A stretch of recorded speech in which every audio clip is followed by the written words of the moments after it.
So this isn't our first time or first rodeo with letters. It's some of the most successful videos that we have, you know, on the channel.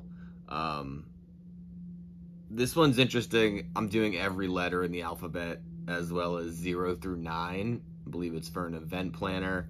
It's a custom order. So I thought it would be good to kind of give a little bit more of an in-depth view of how we build these. These videos get some of the most comments and questions. So I think we can kind of go through that. I'll kind of give you my thought process of how I do it, why I don't use a template in regards to like a printed out template, and how I come to make them, you know, as clean and precise as possible. So this basically is my template. So I've printed out, you know, everything I need, and I manually go in and take all my measurements. So the letters we're doing, and you saw me cut, you know, the board just previously, are 3 feet high. So it's 36 inches. These letters are 3 inches high. So I go in and physically measure. So this top piece for the A is 1 1/8 inch. Multiply that by 12, that gives you 13.5 inches. And I physically go in and do that for each one. I just find it to be the most precise. I don't have to figure out or print out large scale templates. And then it also gives me, you know, leeway. So I don't have any curves. So I know that this is going to be kind of a squared off. I 45 all the curves. Same thing with these little ones in here. You get to see that there's a lot of repeat measurements. Like all of these openings, you know, come to be 1/4 inch, which leads to 3 inches. And then I draw them directly onto the board and pencil, mark them out further with a Sharpie, and then cut them out. The board that we use, the one I find to be the best, this is 1/8 inch thick. I think it's pronounced Luana board. It's basically 1/8 inch thick plywood. I get it from a local supplier here. And it's great. I feel like it holds the glue. It's light. And it can really take paint well. So, all right, so let me mark these out and we'll kind of go from there. So I think I'll show you how I do the O. I mean, they'll all somewhat be the same, but the O's got a lot. You see how I take the curves out. So the O, total width, I measured it 1 13/16. So if you take a fraction calculator, excuse me, and do 1 13/16 times 12, you get 21 3/4 inch. So let's measure that out. From this starting line,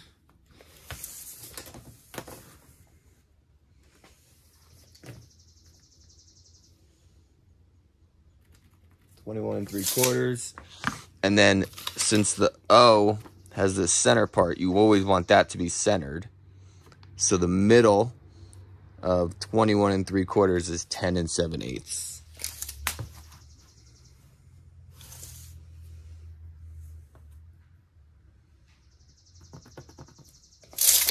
Let's do some light lines there. This big one can be a little bit more, or I'm sorry, this 21 3/4 is going to be the edge, so you can make that a little darker.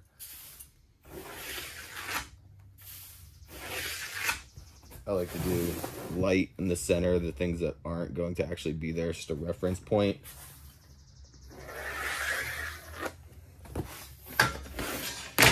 So I measured 1/2 inch from here to here. So 1/2 times 12 is 6 inches. So mark in the center 6 inches on both sides.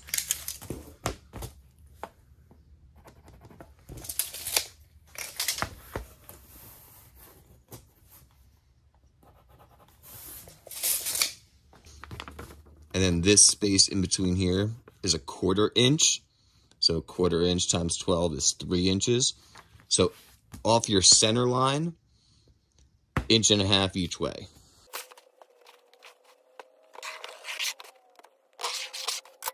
Then you can mark it 6.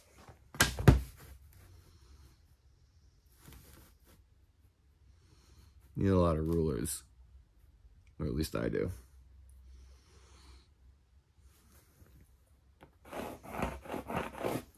And up top,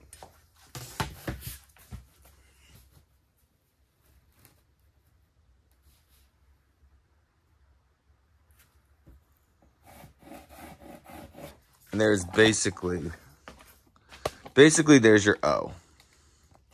So what I like to do on the 3-foot letters, I measure in 4 inches on each side, and then I do a 45. All right, that'll be in all 4 corners. And then for the center, to keep it somewhat that sort of roundish effect, even though it's going to be square, sort of straight lined, I'll measure a 1/2 inch off of each center, and then a 45, like this. All right, so let's mark those.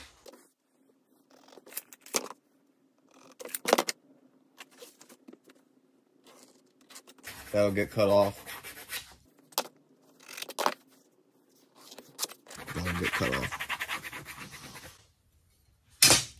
Then a 1/2 inch.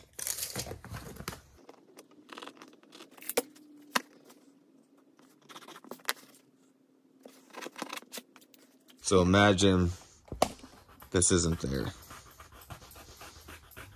That's part of the O, right? So you get how you can somewhat, it's not a curve obviously, but everything is somewhat consistent. So on 5-foot letters, I usually go in about 6 inches. But, you know, as you do it, whatever works for you, whatever you like from a styling perspective, do it that way. Just keep it consistent.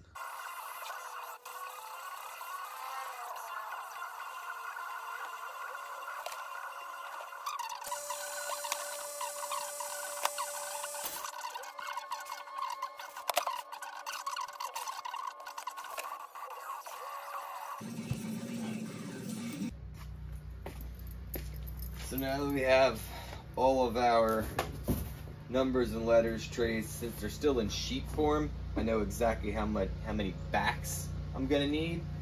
So you just count the sheets and cut them to the same height.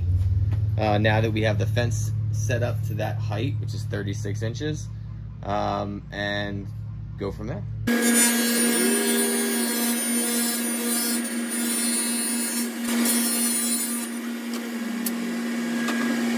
So with now our fronts and our backs all cut out to the same height, I like to tape them together so that when you cut out each letter, both the front and the back are the same.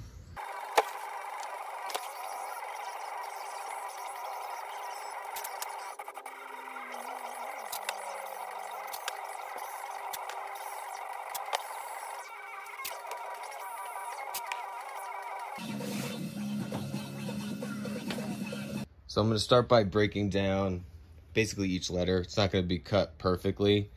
I'll do some of that on the table saw, and then any of those small areas like this, I'll most likely do it a jigsaw. You could do everything here with a jigsaw if you wanted to. I made this quick jig off camera. It's basically a track saw. So this distance is the distance from the plate of my circular saw to the blade.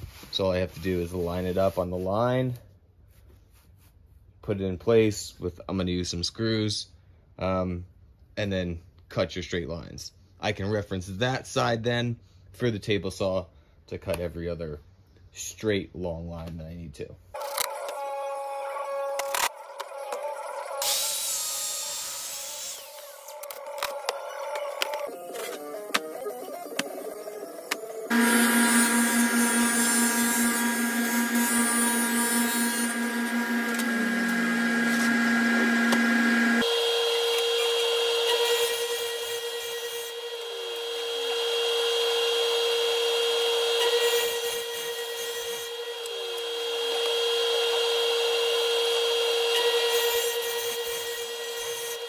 So now that we're cut to our final width, you can go in and do all the detail work with the jigsaw. So that'll be taking out this, That'll be taking out this, the corner, and this part of the R. When you get to something that's closed, I just like to take a drill bit. This is a 1/2 inch spade bit. Go through, and then you can fit your jigsaw in there. These lines should be somewhat precise, but we're gonna flush trim everything once the sides are on, so it doesn't have to be 100%. You know, just go as slow and steady as you can. Trying to keep, I like to keep a little bit outside the line, knowing that I'm gonna flush trim that at the end.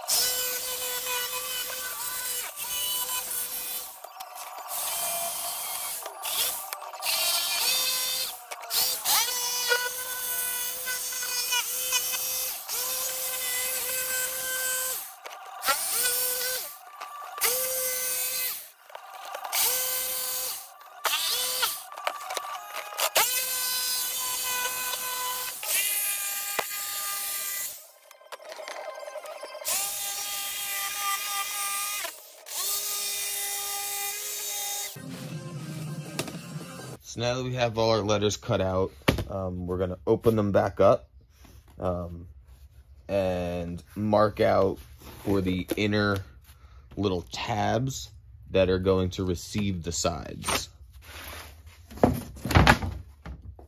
So we know this material is 1/8 of an inch thick, so the sides are going to be the same material. So what I like to do is come in around 3/16 or so and mark. I'll do that around the whole border, and then this line is where I'm going to put my tabs to receive the sides.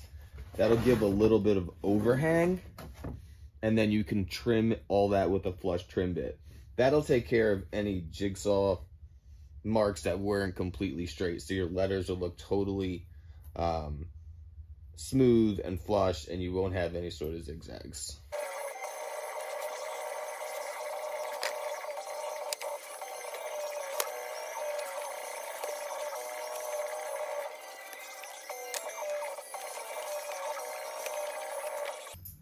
So to cut the sort of interior bracing, is basically going to create like a shelf on the inside of the letters. I just use like cutoffs. I just use plywood cutoffs. I'm gonna cut them about 1.5 inches thick, and then as I need them, I'll just cross cut them to put them in the strategic place for the letters. It'll all make sense. But you can use 1/2 inch, you can use 3/4, whatever. I use whatever I have lying around. But you know, if you have to go out and buy it, I mean, I think obviously 1/2 inch is a little bit cheaper. So yeah, we'll cut them up, and I'll show you how we kind of put them together to be able to receive the sides.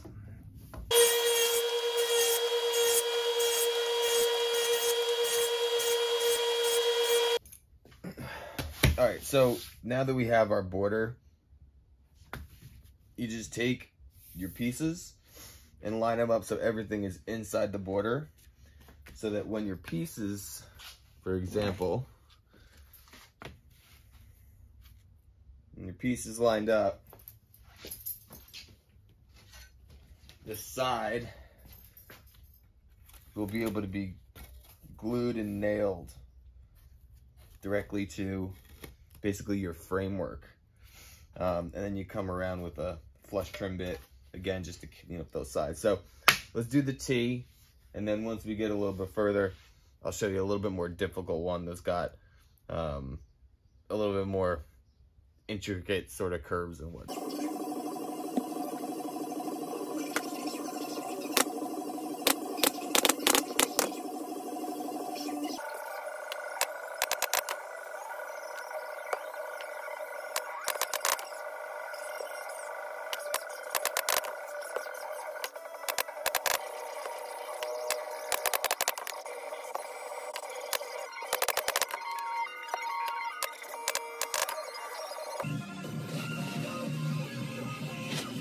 So this is a good example of something that's got these like points that meet. I used to go all the way until whatever points I had met, right? So we give a nice, you don't need to do that.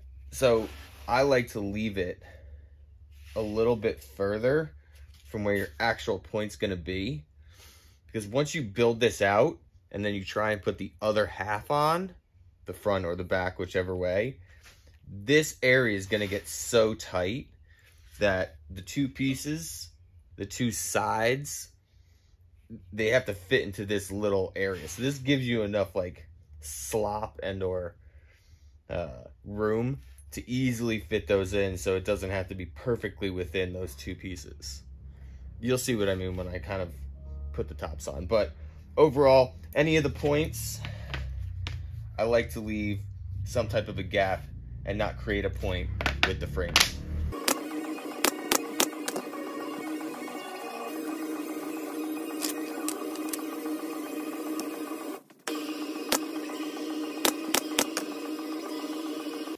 The zero is a good one to show you how you kind of create this little piece. So each one of these little angles will get some sort of framework.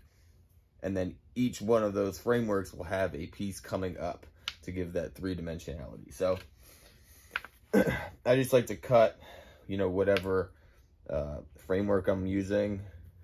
A little bit of glue on the lime.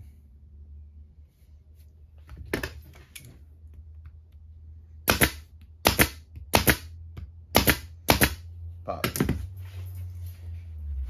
On each of your little pieces of frame, you want to make sure that you get any of that squeeze out that is on the inside, the side that's going to receive the three-dimensional piece, right?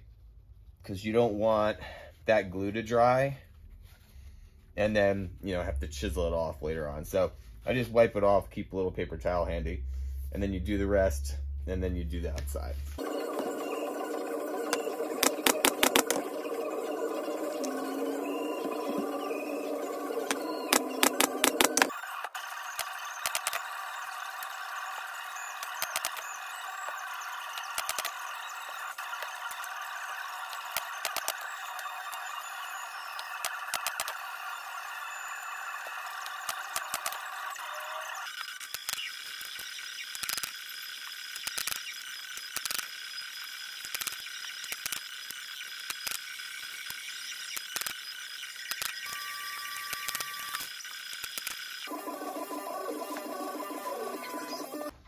So now that we have all our letters framed, we can start to cut the sides. So the depth of the letters is going to be 1 foot.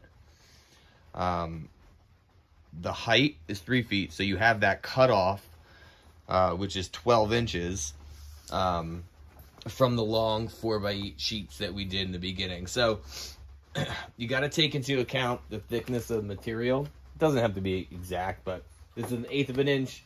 The opposite A is also 1/8 of an inch. So your sides will be 11 3/4 of an inch, and we could just use all that material that we cut off to get the height. So let's go through that now.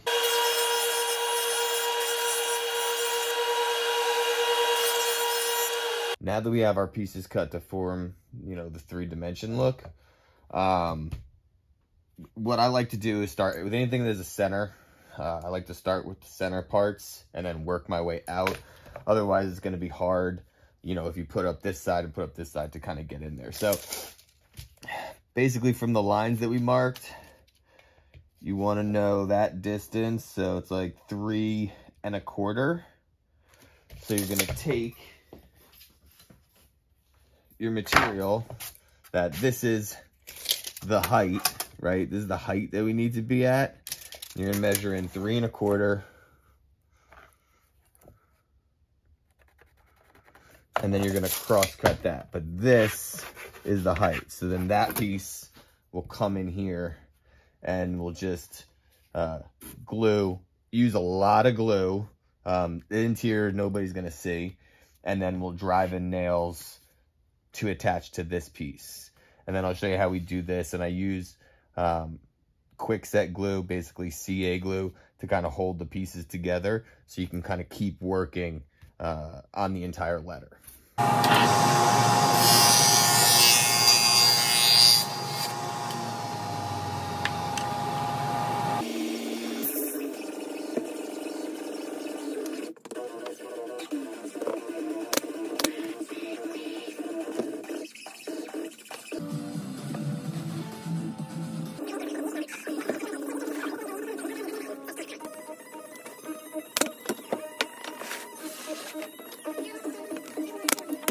I like to kind of hit the seams.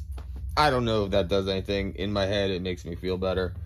And then for these parts, what I like to do is take basically CA glue, line everything up,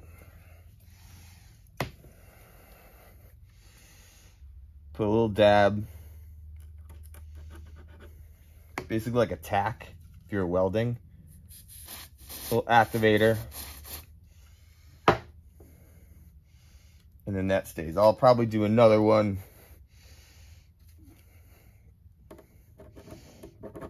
in the middle,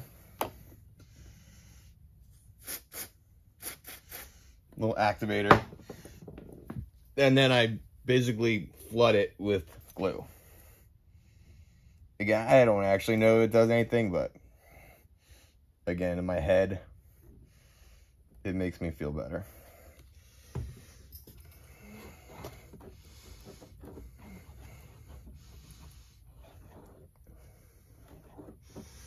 So that's kind of your corner. So now you can see how the letters build out. So we'll finish the A, we'll do the other one, and then we'll do a rounding. I'm sorry, the sides. And I like to let it dry for about 30 minutes and then put the top on.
All right, so we've let that tack up for a little bit. So we put the top on. I put glue all around the edge.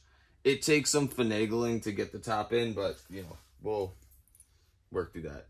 And then where accessible, I drive in a nail to the corresponding part. So let's do this.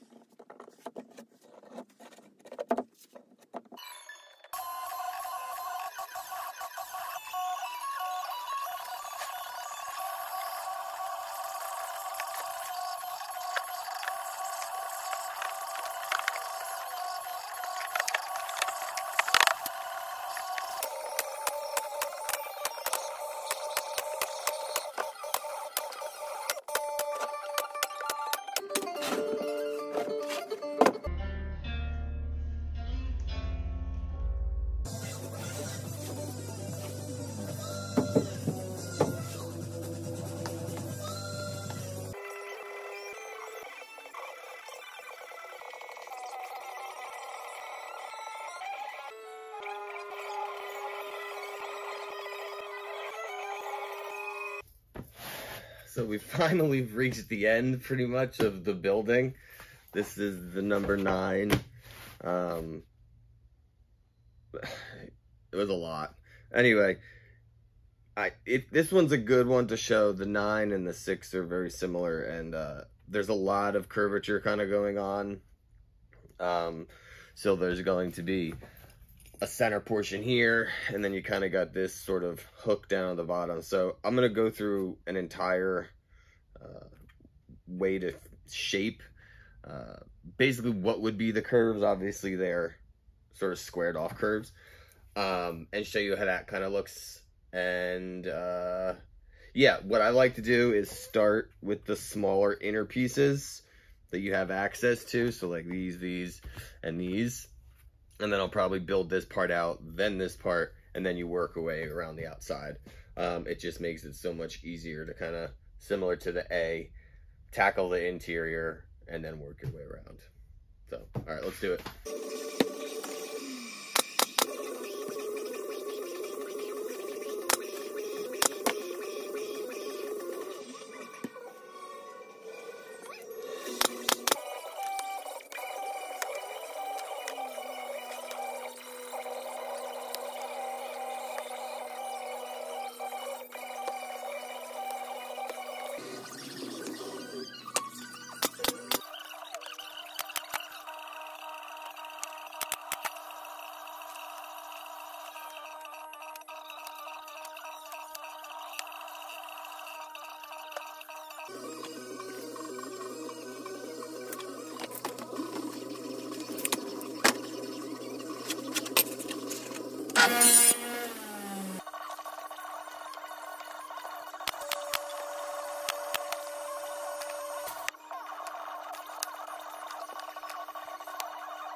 When you get to a spot like this, right, so this needs to go here to come out, you don't really have access to drive a brad nail, right? So, or I'm using pins, but what I like to do is kind of just line it up, and you can come in from underneath. So put your glue, give it a little room to soak in down there. Slide it in place. And then this helps having a gap here on my table. Then you can come in from underneath and hit it with the nail.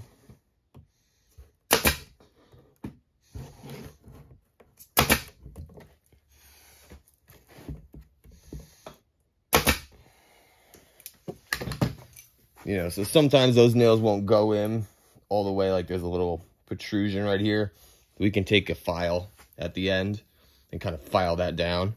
But that's just a quick tip on how to get into those tight areas.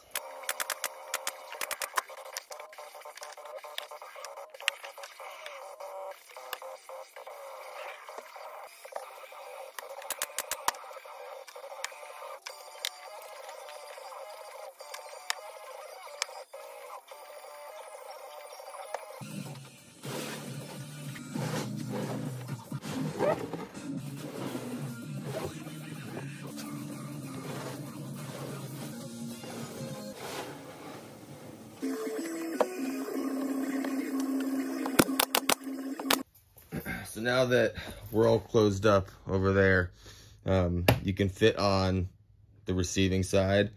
What I've been doing and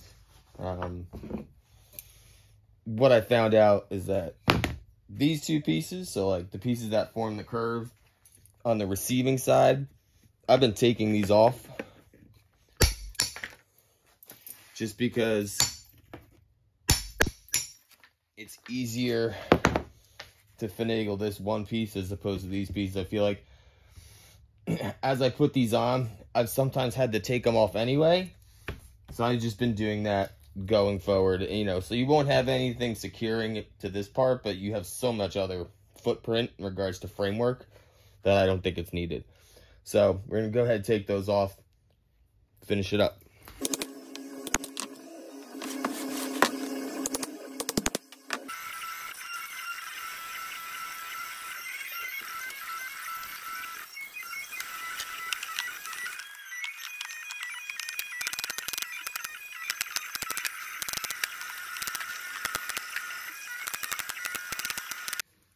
now that we have our letter built out, glue dried, take a router with a flush trim bit, and basically you just go around the whole thing. So you'll see that there's this lip, you know, like 1/8 of an inch or so, 3/16 of an inch. And we're just gonna clean that up. So you do it on the top side, flip the letter over, do it on the bottom side, and then everything will be nice and smooth.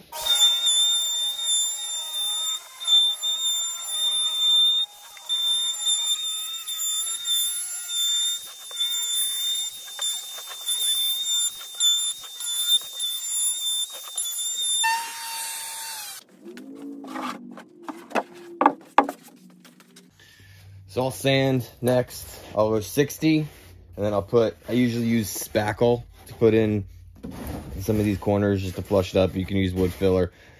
I've also used Bondo before. Then go to 120, paint, and then make whatever saying you want out of the entire alphabet and all the numbers. All right, cue the music.